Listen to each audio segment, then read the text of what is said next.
From the East and the West, you've heard others, but now you've tuned into the best. This is a Prime Wave Media production.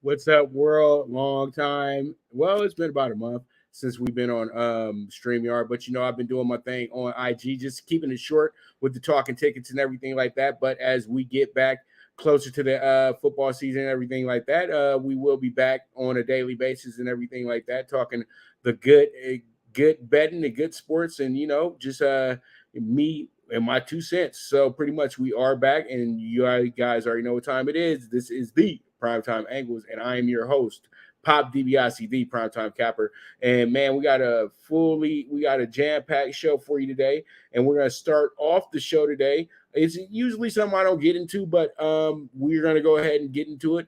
Deshaun Watson yesterday was suspended for 11 games, fined $5 million, the biggest fine for a suspension in NFL history as well too. So is there closure in this situation?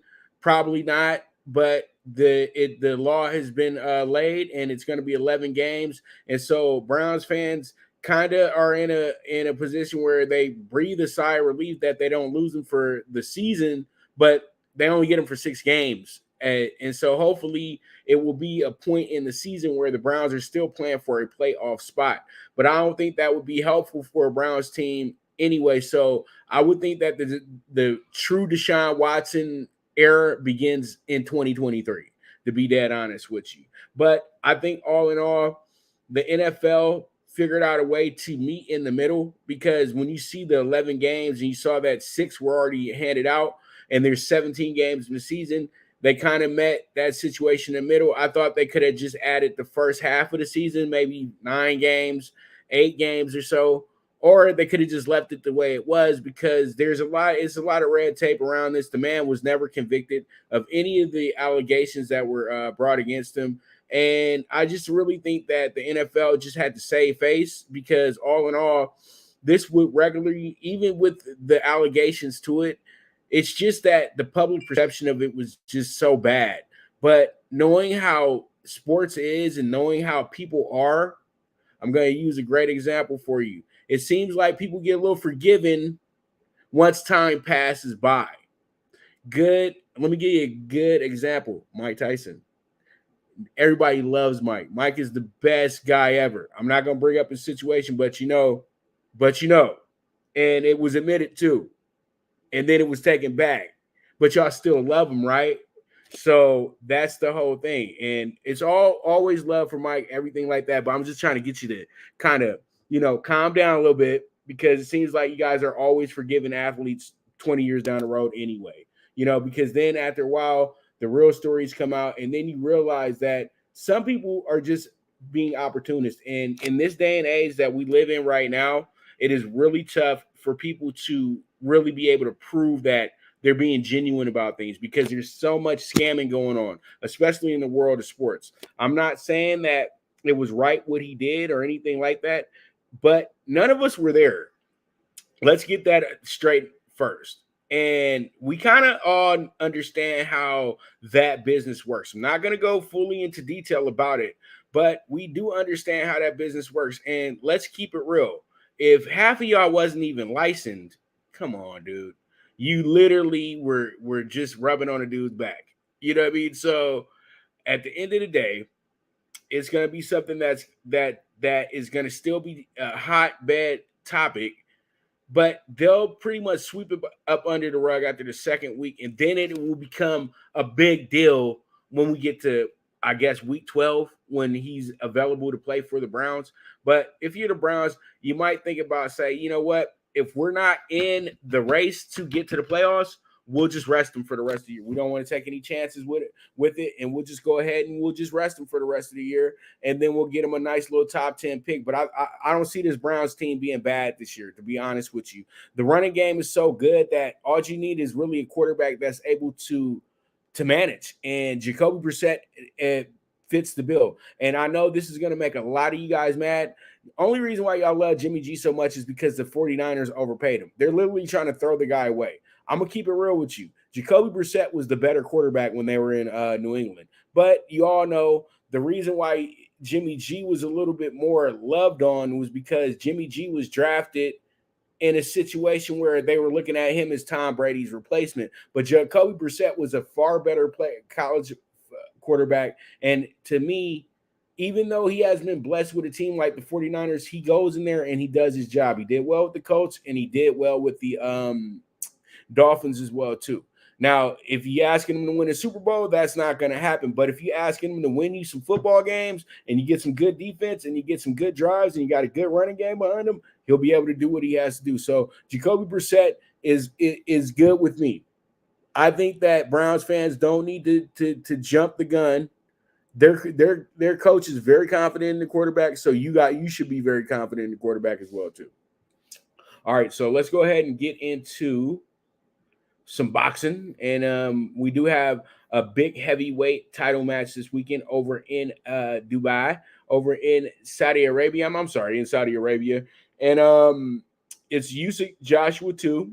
Now this time Usyk is the top bill to the fight because he won the last fight, taking the IBF, WBA, and the WBO belts from Anthony Joshua, who was coming off his second defense of his first time getting back his belts from Andy Ruiz. Second, third defense, I can't remember, but I just know that AJ was really outworked in that fight, and that's probably the one fight where you could say that, okay, AJ got worked in that fight.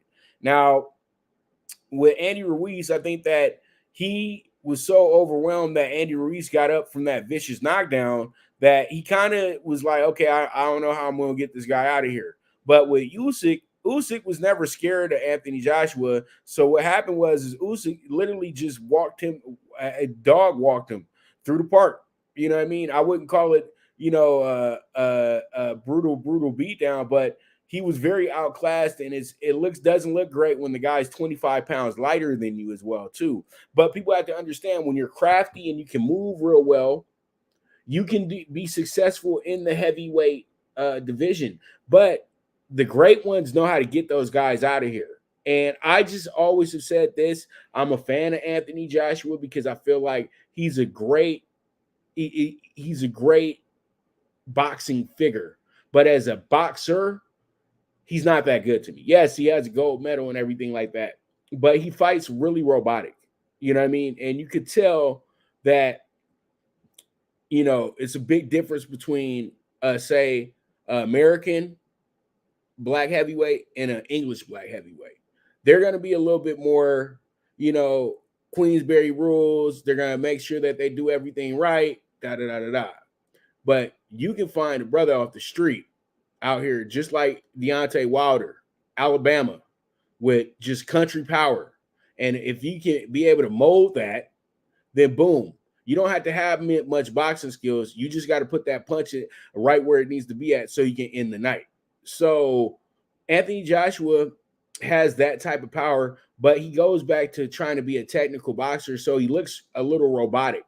And I think that he's trying to kind of mimic Ali in a sense, but Ali had probably the best muscle memory of any boxer ever. That's what makes him the greatest of all time.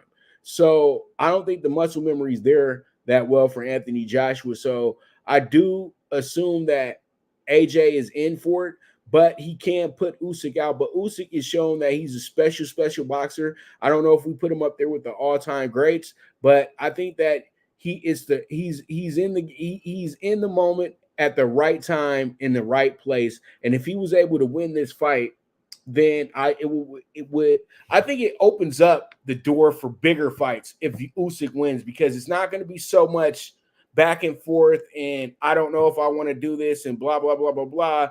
I want to fight you, you don't want to fight me, whatever. But I do know this, though. If this fight goes the way it's supposed to go, where Anthony Joshua wins this fight, most likely Wilder wins on the 15th of October. We finally get the AJ Wilder fight. And I would say that that fight could be in America as well, too. Maybe not Madison Square Garden, but possibly we could do something over at T-Mobile or bring it to LA, which I would have thought would have been a better move for Anthony Joshua when he did fight in America the first time. New York's a great place to go, but New York puts the pressure on you. LA, it would have been a big parade for him somewhat, like they did for Fury. And, it would have been something that would have got him, and I think they would have found him the right opponent. New York, they were trying to make sure everything was right. New York is a very crowded place, and you running late to the fight, everything's off. And this is what I try to tell people. If things don't go right in your training camp, if something doesn't go right an hour before the fight, this can affect you later on. We're dealing with human emotions here. So my prediction for the fight is this. I say this, and I say this wholeheartedly. I think that the fight winds up being an absolute classic. And if it does go to distance, it possibly is a draw. Okay. But I think, though, if it goes to distance, they'll probably give it and it's close. You'll get AJ to win it.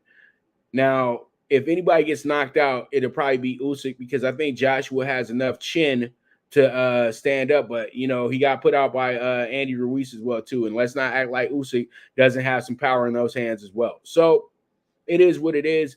And Usyk Joshua on the zone, it's going to be an early fight as well, too, because it is in Saudi Arabia. So you guys make sure you turn your dials to that. It's probably going to be 1 o'clock, 2 o'clock in the afternoon. So let's see how it goes, see how it shakes out. And then we do have some fights. We have a fight down in San Diego tomorrow. Top Rank has their card on ESPN as well. And then Adrian Broner actually had dropped out of this fight, but we talked about it a few weeks, the last show I had. But Adrian Broner dropped out this fight against Omar Figueroa. He was replaced by Sergey Lipinets. So they're going to still have that fight on Saturday. It's going to be more of a showcase card for Showtime instead of it being a big headline name like Adrian Broner. So the main event is not going to have the same effect that most main events have. So it'll be good to watch for the prospects. So Showtime has a card as well, too. So you got a weekend full of boxing as well. So with that, we're going to take a quick commercial break. And when I get back, we're going to go ahead and jump into some baseball. So you guys stay tuned. This is the Premier Sports Betting Show, the PrimeTime Angles Live. Now you and your friends can compete in the sport of kings and win big with Stable Duel. Get the app, pick your horses, and get in on the thrill of horse racing with daily games competing against other players. Bring home the glory and the cash, and move up the annual leaderboard while you leave your competition in the dust. Get in the game with Stable Duel. Play, race, win.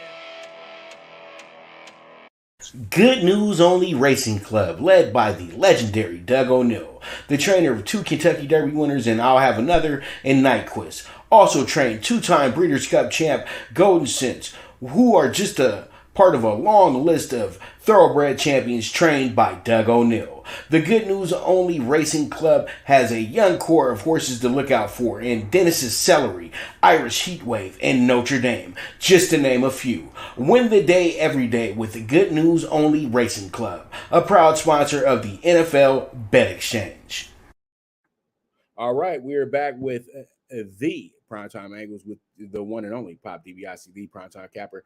Okay, so let's go ahead and jump into some baseball. We got some really good topics going on in the baseball world right now. You got the Yankees.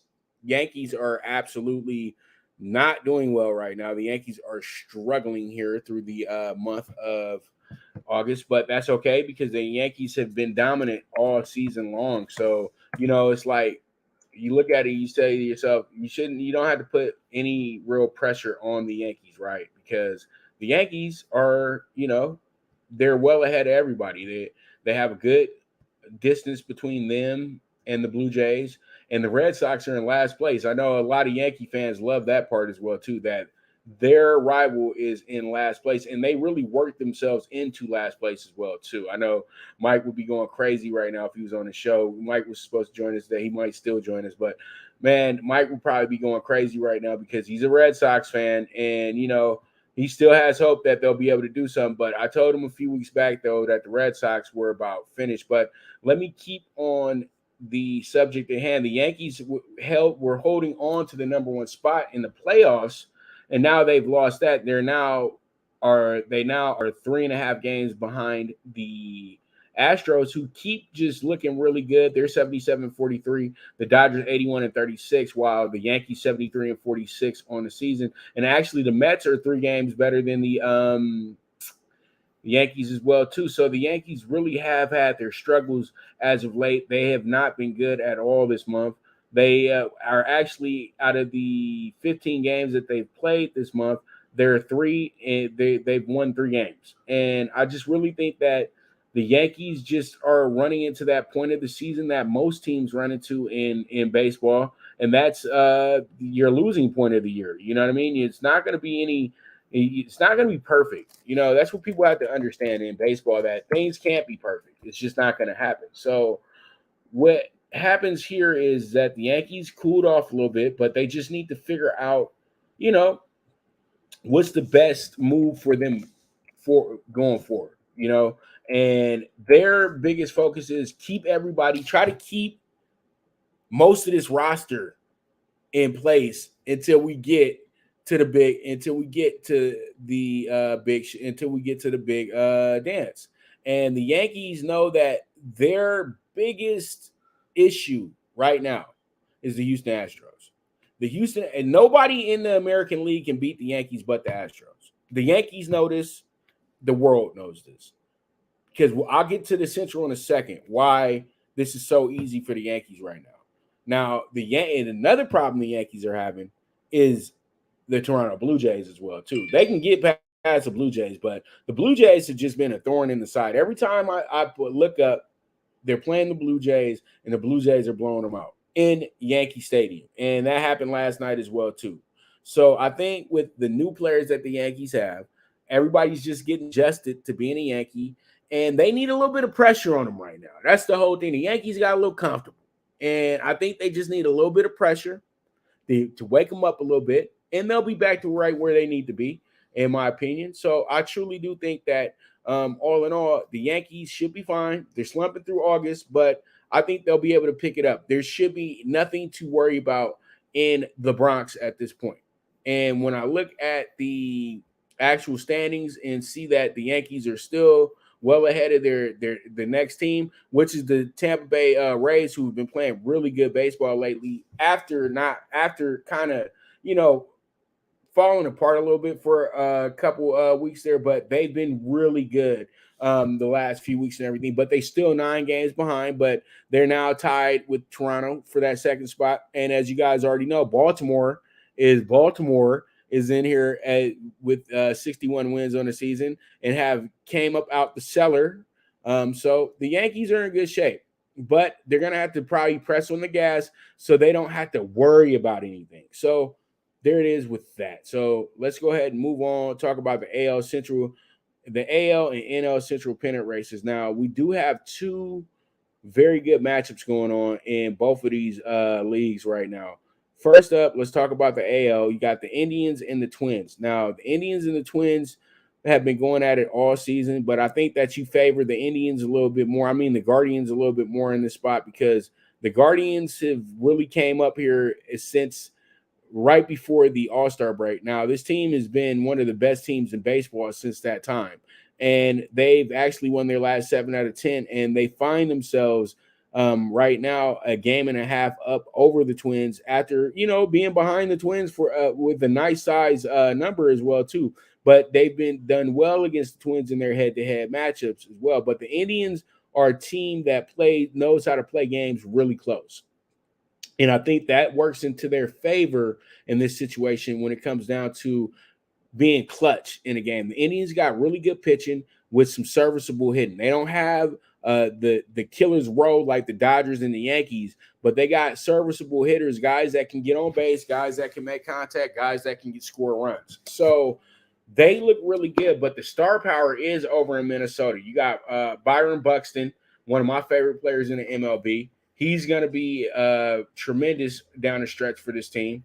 And then you have some pretty good pitching as well going on in Minnesota. And Minnesota just got a good overall roster. You know what I mean? And they figure out ways, but they just been running into a little bit of some issues here on their West Coast swing. But it looks like they could possibly get some things going this weekend and get back into the to the head of the division. But we'll have to see, though. But I think all in all, though, this race will come down to the last day of the season.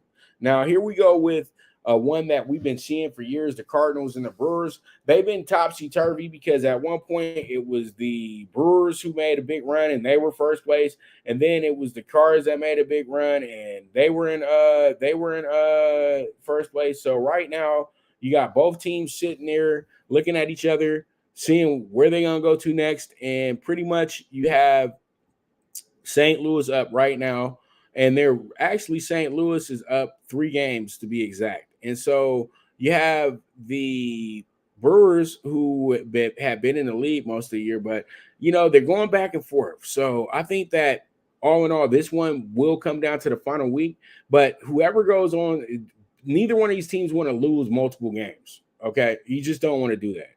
And I think that this will be settled when they have their head-to-head matchups as well, too. So we'll see how this one plays out and see how it goes, but I truly do like the way that this game is setting up today. So we'll see truly like the way that this race is setting up because they're not playing each other today. So pretty much there it is with the Brewers and the Cardinals. So I like it. I really, really like it. All right, so let's go ahead and get into our next subject at hand, and that's going to be with the Dodgers. We got Blue Crew Daily.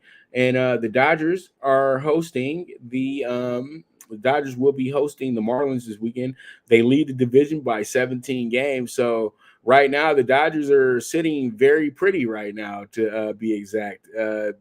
Literally, the Dodgers, this might be one of their most dominant runs ever for a season. Like just the way that they're just so far ahead of the rest of the pack. And I think that that's absolutely incredible. When you think about it, when you think about the Dodgers, when you look at the Dodgers and say to yourself, hey, man, you know, this could be a lot different if, you know, you made bogus moves, and they didn't.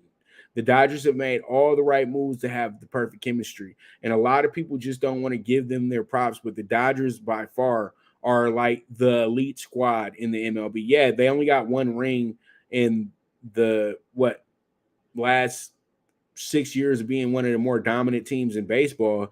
But at the end of the day, I keep trying to explain to everybody, baseball is a very tough sport to keep getting multiple rings in.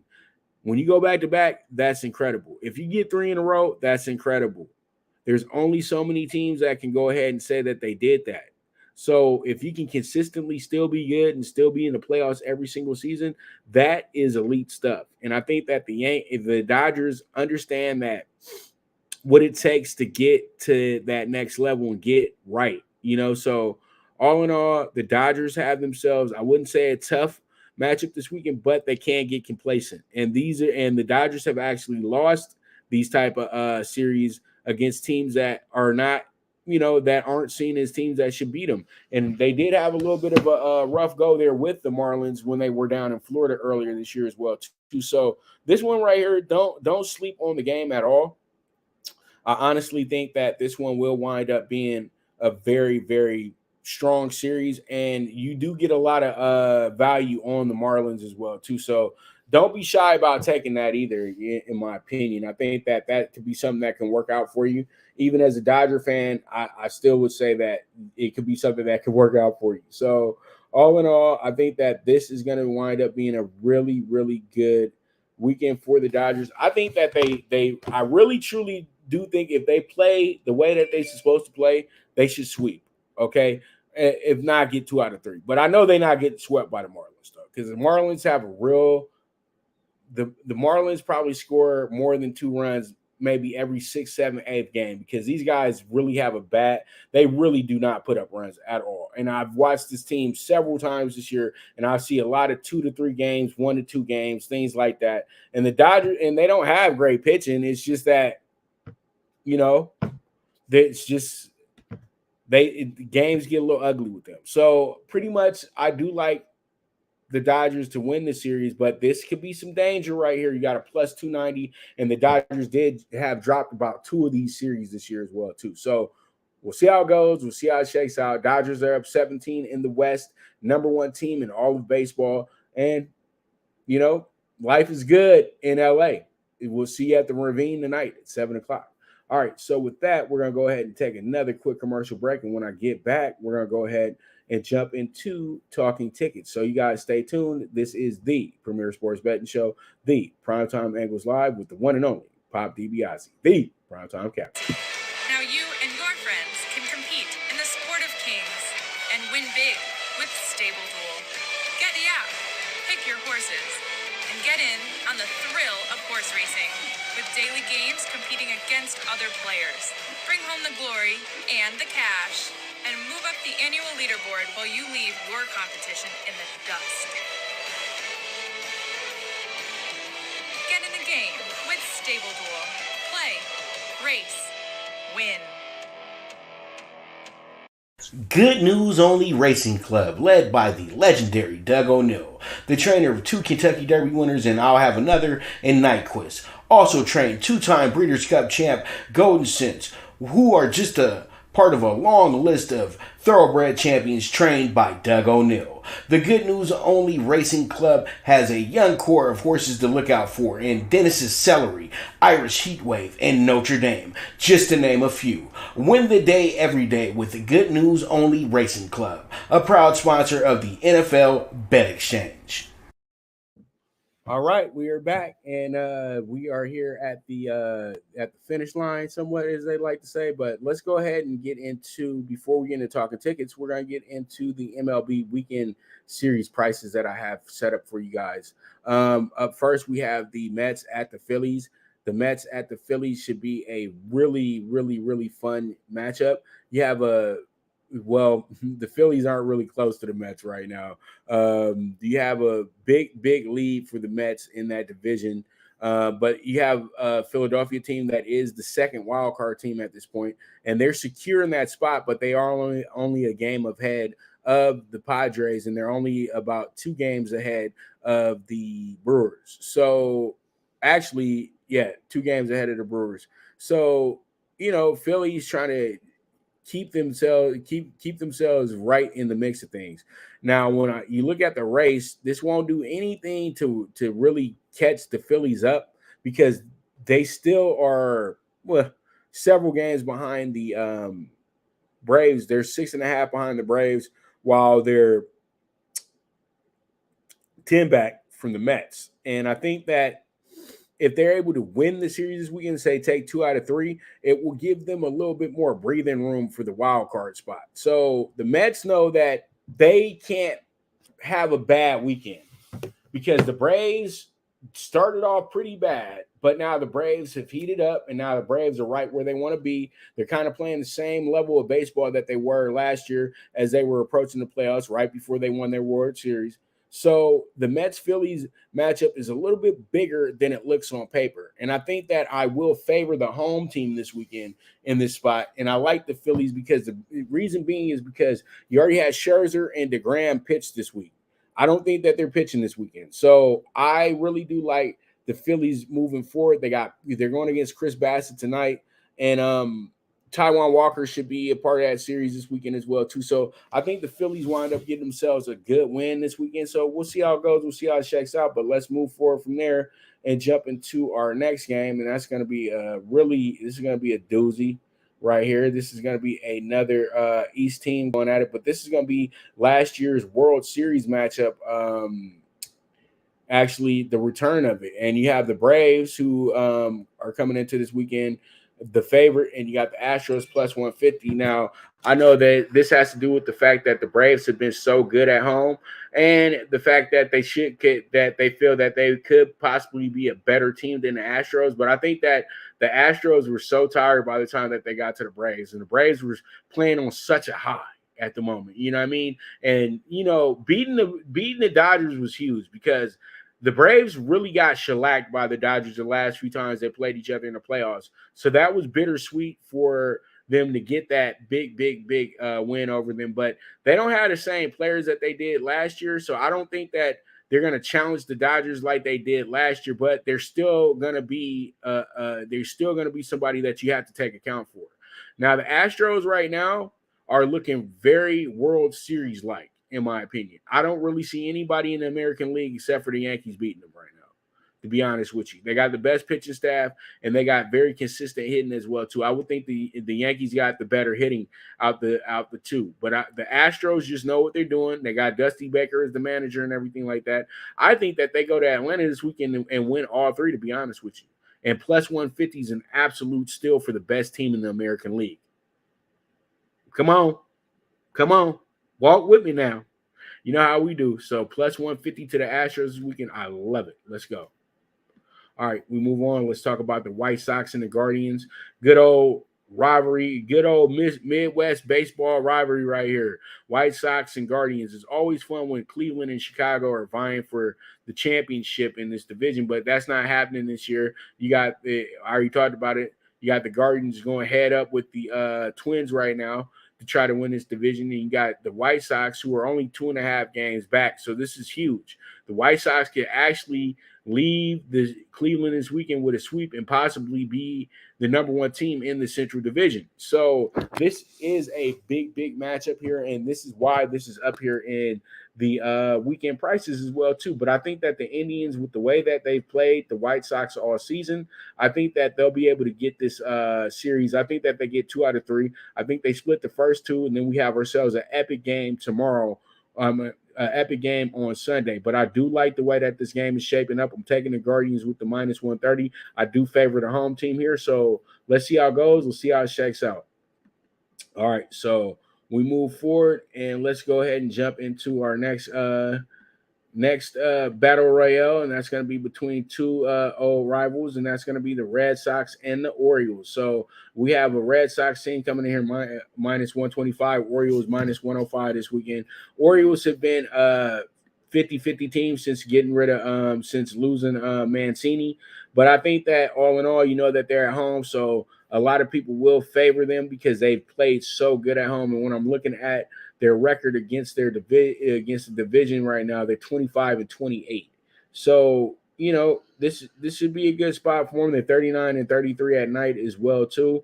And I just think that this is going to be a really good series. But I think the Red Sox figure out a way to get it, because you just got to understand the Orioles struggled a lot this weekend. They're coming off a really bad loss from yesterday. It wasn't like they got blown away, but it was a bad loss in my opinion. So I do like the Red Sox for this series this weekend, and that's why I got them with it's saying Red Sox, it's saying Orioles, but it's Red Sox. So let me go ahead and fix that real quick for us. But it's going to be the Red Sox though. Because the Orioles, I know everybody's saying you crazy because they've been so good at home, but I don't care. I just like the Red Sox a lot more in the spot. So there it is. It's fixed. Minus 125 to the Red Sox this weekend. So there it is. 2 home winners, 2 road winners for this weekend. And that's going to be our MLB Series prices for this weekend. So you guys make sure if you miss it, then I'll go ahead and I'll tweet it out for you and everything like that. But that's going to be the 4 games that I circled for the value this weekend. All right, so let's go ahead and jump into your favorite topic, my favorite topic, Talkin Tickets. And up first, we're talking tickets. This is where we're going. We have the WNBA first round today. We got the Liberty in it going against the Sky. Battle with Chicago and New York. I like the Liberty Unite with the +9. I don't say they win the game, but I say that they keep it close because that these odds are a little wild tonight. So when I see the odds looking a little crazy like that, you might get a big upset out of one of them. So I like the Liberty night with the +9. Let's see how it goes. Let's see how it shakes out. Then you got the Mercury and the Aces. The Aces could end the Mercury season tonight.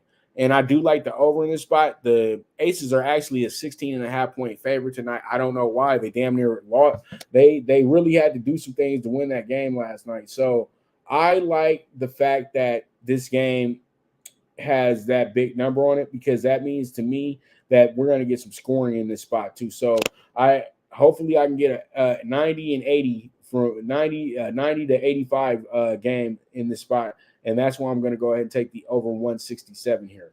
Now we have ourselves the PrimeTime PK6 here, 50-1. I got the over with the Red Sox and the Orioles today. So that kicks it off, and that goes ahead and answers the question right there. Somebody mentioned that they did rise above anything. He said that he likes the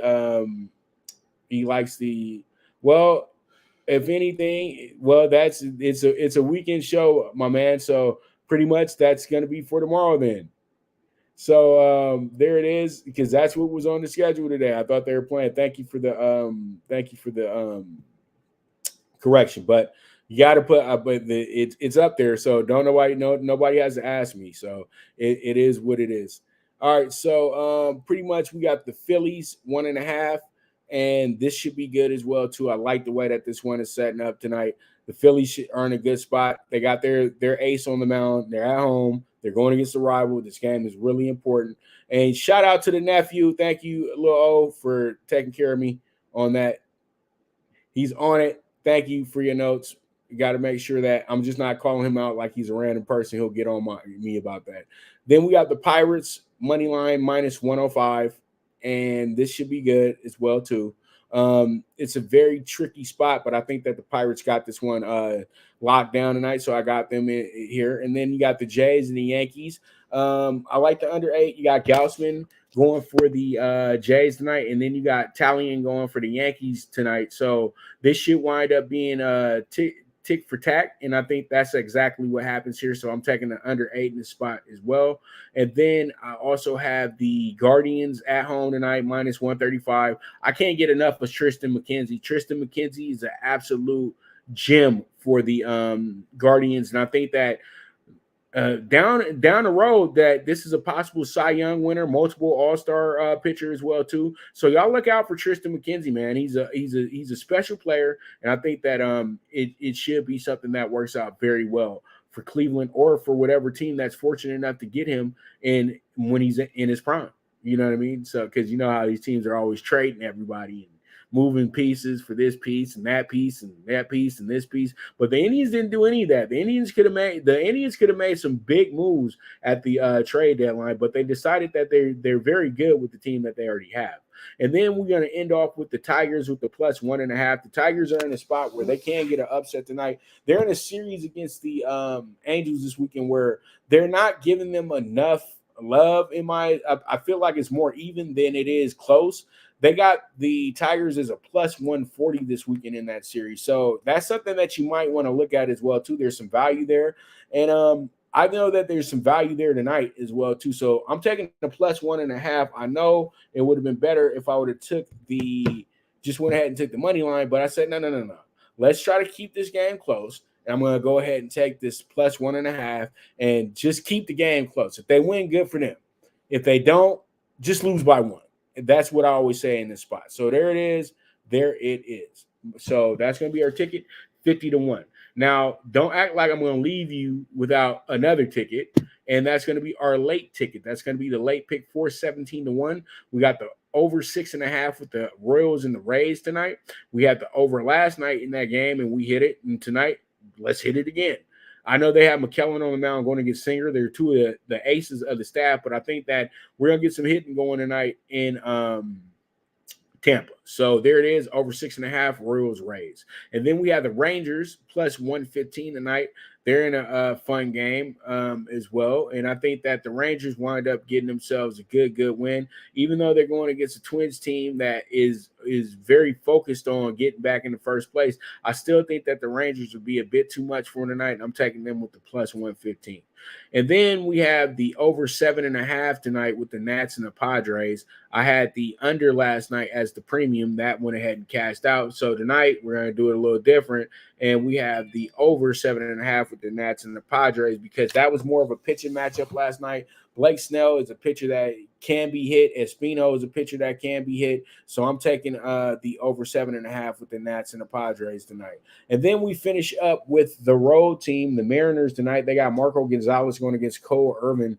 I think that the Mariners have just had their way with the A's this year, and that's why I got to go ahead and take the Mariners in this spot with the -1.5. So we'll see how this one goes. We'll see how it shakes out, and this will give us a 17-1 ticket. And this is going to be a late ticket as well too. I usually call these the bailout pick 4. So here goes a bailout ticket for y'all. So we'll see how it goes. We'll see how it shakes out. But that's going to be our tickets for today. All right. So it is what it is, and man, I'm telling you guys are the absolute best. It's good to be back. It wasn't like I was going to be gone forever. I just had to take a little time off, and you guys understand how that goes. But I'll be back Monday. We'll be talking about fallout from the Usyk Joshua fight, also getting into the other fights over the weekend as well too, talking some Tiafimo and talking just boxing biz as usual. And then we'll also get into some we'll also talk some preseason as well too. And I have a preview for you for the AFC for the NFC East as well too, so you guys be ready for that as well. So it is what it is. At the end of the day, it's your boy, the one and only Pop DiBiase, the Primetime Capper, and this is the premier sports betting show, the PrimeTime Angles Live.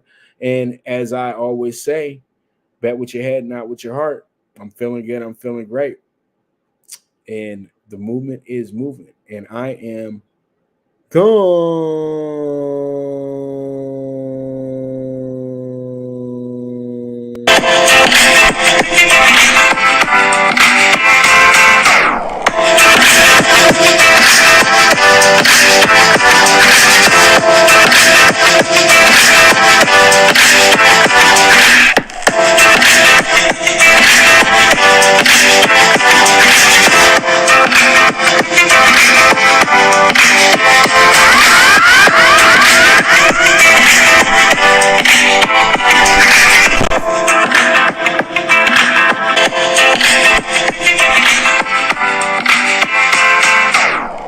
From the East and the West, you've heard others, but now you've tuned into the best. This is a Prime Wave